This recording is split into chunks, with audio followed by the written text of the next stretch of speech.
Hello class, this is going to be our last lecture for Political Science 105, Intro to American Government. And we are going to be talking about the United States Congress today. And I just want to remind you that this weekend we do have your last exam scheduled. And one of the things that I want to reassure all of you about is I'm going to be very lenient in regard to how I am grading these, because I understand that this has been a very unusual semester. Now, when I say lenient, that doesn't mean don't try hard. I expect you to do all the reading. I expect you to answer the identifications. And as I said, this is just going to be identifications, and I expect about 3-sentence answer for each identification. But if you're trying, you're doing okay, your grade in this class will be fine, so don't worry about it. Okay. Today, as I said, we're going to talk about the United States Congress, and we're going to do a number of major things. First, we're going to talk about the functions of Congress.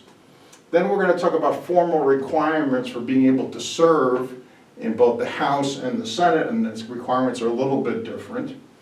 Then we're going to ask, okay, the two major functions that people talk about in regard to Congress are the representative function and the lawmaking function. So when we talk about the representative function, we ask this question: who does represent us in the United States Congress? In other words, what does Congress look like, and does it matter? And then the last thing we'll look at is lawmaking process. How does Congress pass laws?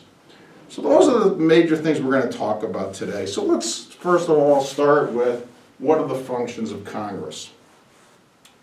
Now, one of the things you have to understand right off the bat is when you look at the United States Constitution, the very first part of the Constitution, the very first article, is all about the United States Congress. And most people believe that that's not a happenstance, that this was very, very purposeful on the part of our founding fathers, because they believed that Congress would be the most powerful political body in the United States government. More powerful than the president, more powerful than the Supreme Court. And that was their perspective, and that's why it was Article 1 of the Constitution. Now, you could argue that over time, the role of Congress has changed, and sometimes it has been very powerful, and other times it's been less powerful. And some would argue that right now the United States Congress has pretty much delegated most of its authority, at least the Senate, to the President of the United States, and allowed presidents to do things that presidents would never have been allowed to do in the past. So when we talk about congressional power, what we do want to understand is that the exercise of congressional power varies over time and depends to some degree on the personalities in both the House and in the Senate. So let's talk about these powers of Congress as laid out in our Constitution. And obviously the most significant power of Congress is its lawmaking powers. And that's in Article 1, Section 1. And it says that Congress shall make all laws which shall be necessary and proper, and that all legislative powers herein granted shall be vested in the United States Congress, that they can pass revenue bills, they can regulate commerce, and they can collect taxes. So when we talk about the most important functions of national government, spending money, raising taxes, that these are within the domain of the United States Congress. Now, if the president doesn't like it, he can veto it, but he can't independently pass revenue bills. He can't independently pass appropriation bills. So this is a very significant power of the United States Congress. Another significant power of Congress is, according to Article 1, Section 8, Congress is the only body that can declare war. Declare war. So it has significant foreign policy, decision-making authority. Now this is where we talk about The president, according to the Constitution in Article 2, is the commander-in-chief. And there's this conflict between president and Congress over who can do what in regard to war-making authority. In addition to being able to declare war, some of the authority it has with foreign policy is it can also approve treaties, which is in Section 2 and 3 of Article 2. The third major power of Congress is its impeachment and removal authority. So the United States Congress can impeach, which is the bringing of charges, as we said once before, and remove public officers. And as this part of the Constitution says, they can remove officers of the national government for treason, bribery, or other high crimes and misdemeanors. Now it says and misdemeanors, so therefore the crime doesn't even have to be a felony.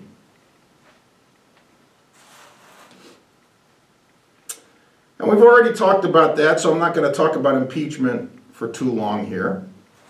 What else does it get to do? Well, Congress has to approve appointments made by the President of the United States. So Congress, as we know, gets to have hearings and approve or disapprove of United States Supreme Court justices. And as we've seen in the past, this can be very, very contentious, and we saw it was very contentious with the last appointment of Brett Kavanaugh, where many people in the Senate and the House thought that he was not equipped to be a Supreme Court justice, and there was tremendous debate about this. And that's part of this process of having the ability to approve appointments. And the same thing is true not just with judges, but also with ambassadors and cabinet officials. The last major power of Congress is it has what's referred to as executive oversight, which simply means it gets to have the ability to review the actions of the executive body, which includes the White House and the President of the United States. So Congress is constantly holding meetings to decide what is the executive branch doing, how well is it performing its functions, is it performing the functions in the way they think it should be. And the latest example of this is the House and the Senate are now having hearings, they're going to have hearings in regard to how we as a country in the executive branch has dealt with this coronavirus issue.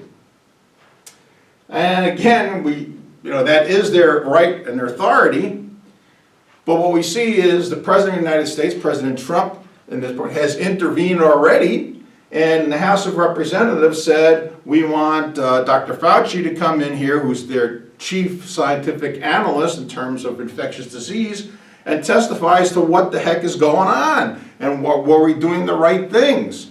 And as you can see, what President Trump has done, he's intervened, and he said, no, I will not let Fauci testify. So again, the question is, can the President say to Congress, no, you cannot perform your function of executive oversight?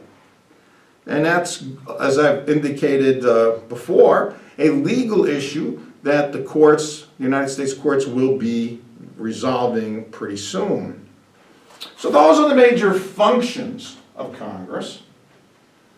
And now what we want to talk about is what are the formal requirements for serving in Congress? What are the individual requirements? What are the institutional requirements? So when we talk about the requirements, first we talk about the individual ones. And in order to be able to run and serve in the House of Representatives, you must be, according to the United States Constitution, 25 years of age, a 7-year citizen of the United States. In other words, you do not have to be born in the United States, just a 7-year citizen. And an inhabitant of the state in which you are running for election to the House of Representatives. Now let me clarify what that means. Theoretically, if you're living in Ohio, an inhabitant of Ohio, you can run for any one of the House districts in Ohio. So you can run in 1 or District 7 or District 10 or District 12. You don't even have to live in there as long as you're an inhabitant of the state. For the Senate, the individual requirements are 30 years of age, so you have to be 5 years older, a 9-year citizen of the United States, and an inhabitant of the state in which you are running. Okay. So those are the individual requirements. What are the institutional requirements?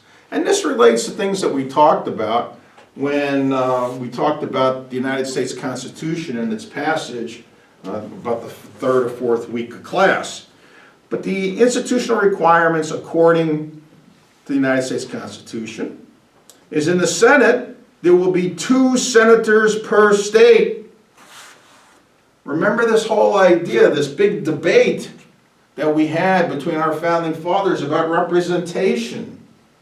And the tension was, should we have proportional representation like the big states wanted, like Virginia wanted, like New York wanted, or should we have equal representation, which is what a lot of the smaller states wanted, the New Jersey plan when we talked about that.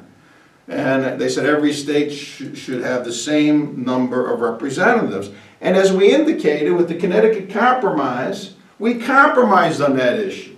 And we compromised by saying in the Senate there will be equal representation. Every state will have 2 senators.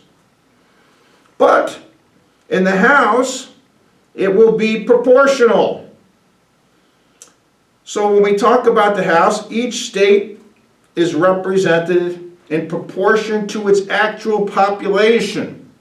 But every state gets at least 1 representative. So how does that work?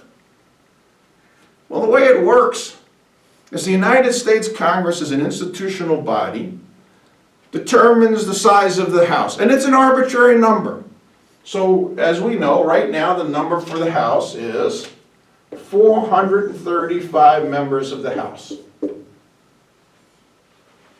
Okay, and now we have to divide these up proportionately. So how do we do that? Well, also according to the United States Constitution, the way it works is that we are required to take a census in the United States, which is what we are doing this year. We take a census every 10 years, and the census lets us know what the population of every state is. So, for example, if New York has 10% of the population of the United States, it will get approximately 43 representatives. If Ohio has approximately 5% of the representatives of the population of the United States, it'll get approximately 21 or 22 seats. That's the way it works. That's the way it works. So those are what we're referring to as the institutional requirements for having people in both the House and the Senate. All right. The next thing we want to look at is this whole idea of who represents us. Who represents us? What does Congress actually look like? Who do we elect? And what do we mean by representation? And when we talk about representation, we can break it down into 2 issues. An issue of what do these people actually look like?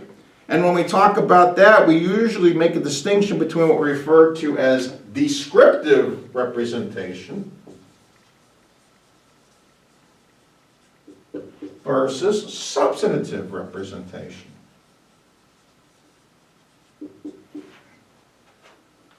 So descriptive representation holds that the legislature or Congress should resemble the demographic characteristics of the United States.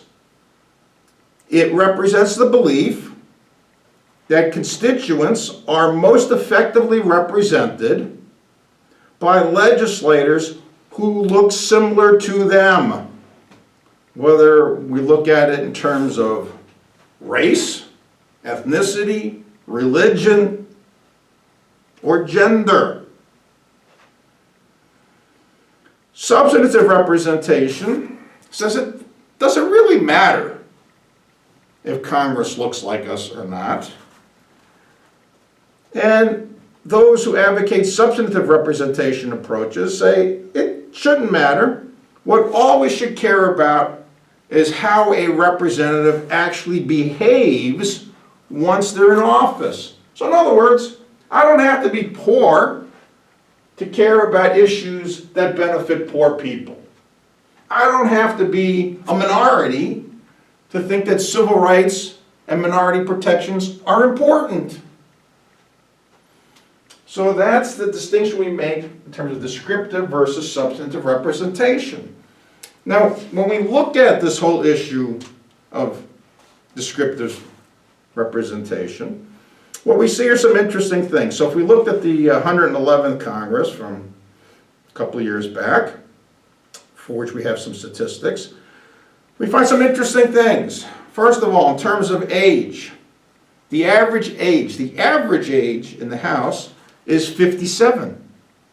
The average age in the Senate is 63. Now, the average age in the United States is 36.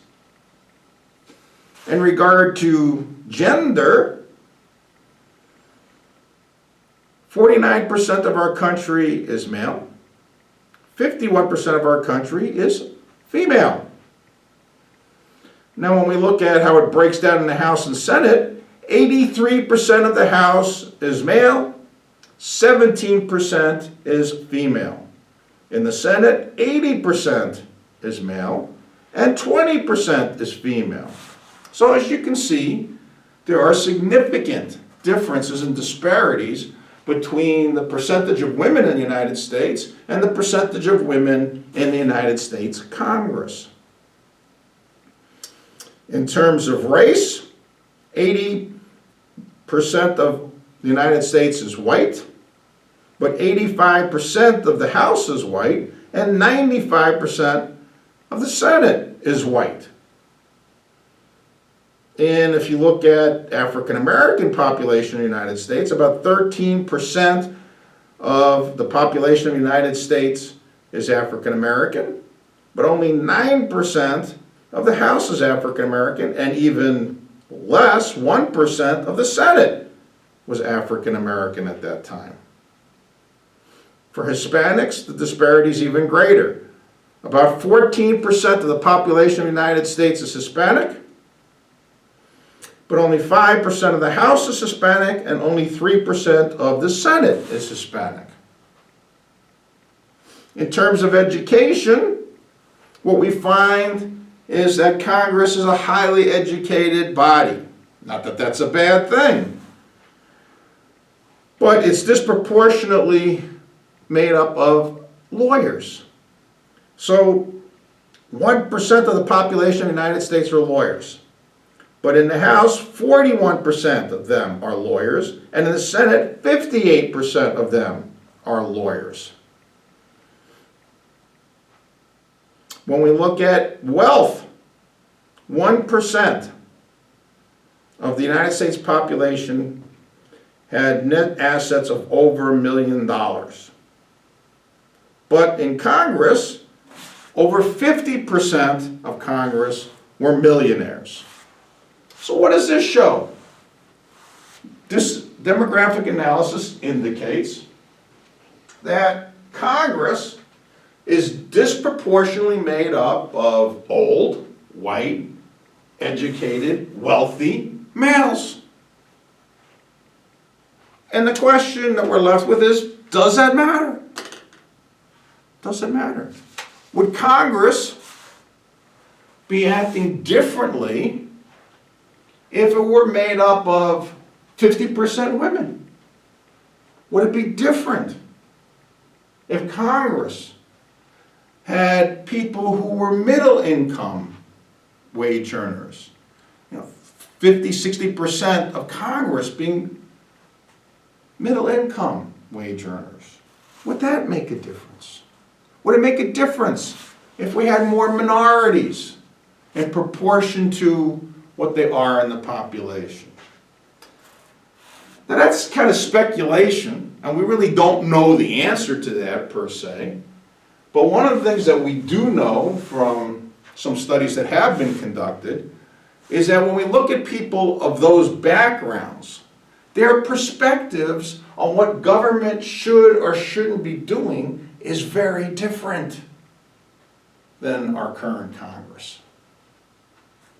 So, is descriptive representation important? You know, that's up to you. Could it make a difference in terms of our policies? Well, clearly there seems to be ideological and policy differences. The other question we ask when we look at this whole issue of representation, what do we mean by representation, is the orientation of a representative. And we usually break this notion of the orientation of a representative into two groups: delegates versus trustees. Delegates versus trustees.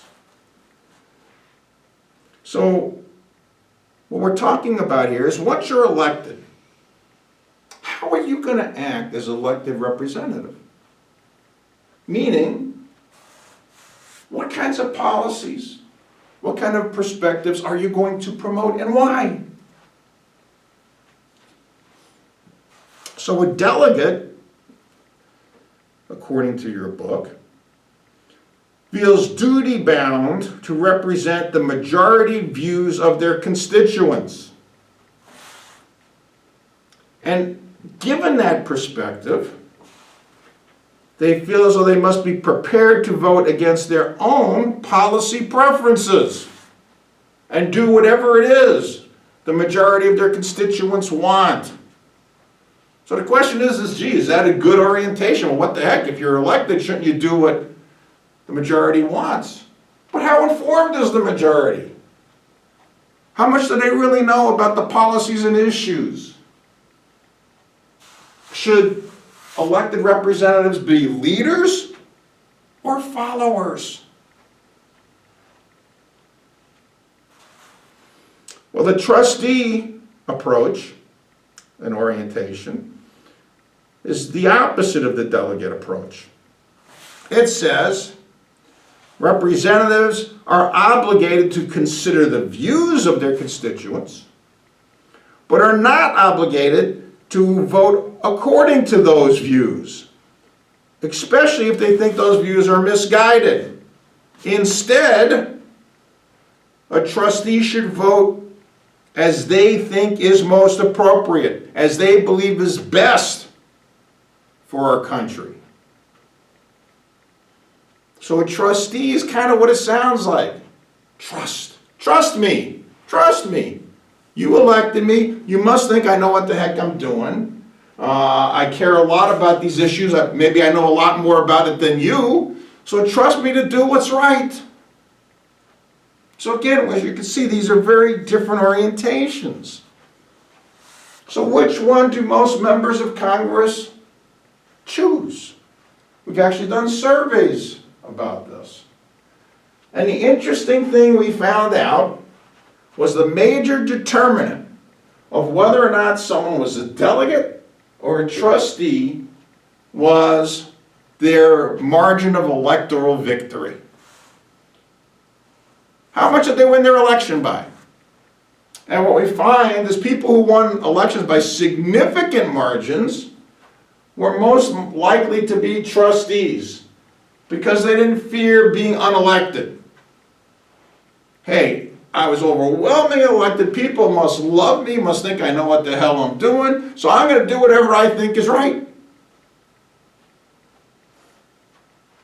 Whereas people who just barely won election were overwhelmingly delegates.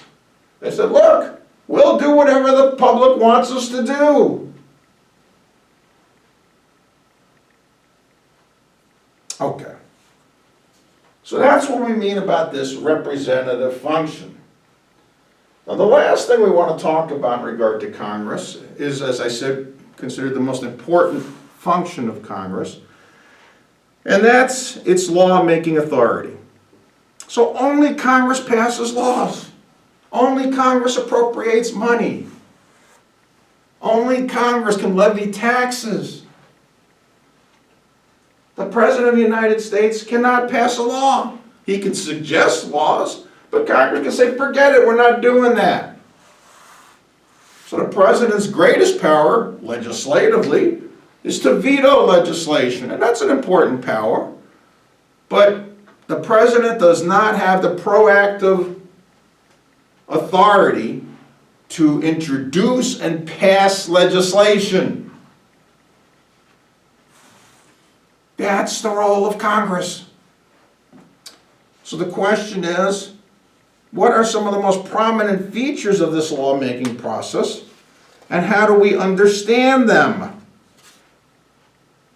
When we talk about lawmaking process, the two major features that we have to understand in regard to how laws are proposed and passed in the United States are this idea of bicameralism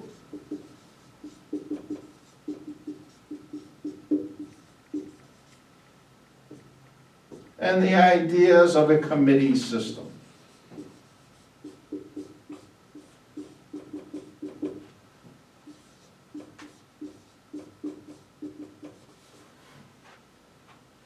So what do we mean by bicameralism? Well, the meaning and the inherent meaning of this term itself, bicameralism, is two chambers. So one of the things that we know right off the bat is that the legislative process in the United States is divided into two chambers, the House of Representatives and the Senate. And according to the law, according to our Constitution, in order for a bill to become a law, it has to be proposed in each chamber, the House and the Senate, has to go through those chambers, and then it has to be passed by those chambers in identical form. So there cannot be any differences in the wording of the legislation, or it cannot become law. So that's what we mean by bicameralism. And why do we have bicameralism? Again, was part of like this separation of power and checks and balances philosophies. The idea was that if you had a house that was more representative and had more representation from different areas, it could be a check on the Senate and vice versa. In addition to this bicameral approach, we have what's referred to as a committee system. And in talking about committees, let's explain a little bit about preliminary actions in Congress and the introduction of legislation. Now, as I said before, and I'm going to reiterate this, only members of Congress can introduce legislation. A member who introduces a bill becomes known as its sponsor. And this member can seek co-sponsors, and generally does, and they do that to demonstrate wide support for the legislation. So the more co-sponsors you can have, and the more diverse this group of co-sponsors is, the better off the bill usually is in terms of being able to pass. So if you're a Republican introducing a bill, you want Democratic co-sponsors. If you're a Democrat, you want Republican co-sponsors. So you could say the bill is bipartisan. Now, although bills are introduced only by a member of Congress, anyone can draft legislation. So they can be drafted by executive agencies, lobbyists, etc. And there are expert drafters in the House and the Senate who all they do is they work for the House and they work for the Senate, the legislative offices, and they help members write legislation. But once you have the bill, what happens is the actual physical process of introducing a bill in Congress is very simple. In the House, members just drop their bills into what's referred to as the legislative hopper, which is a mahogany box near the clerk's desk at the front of the chamber. In the Senate, members generally submit their proposal to the clerks, or they can introduce their bill verbally from the floor of the Senate.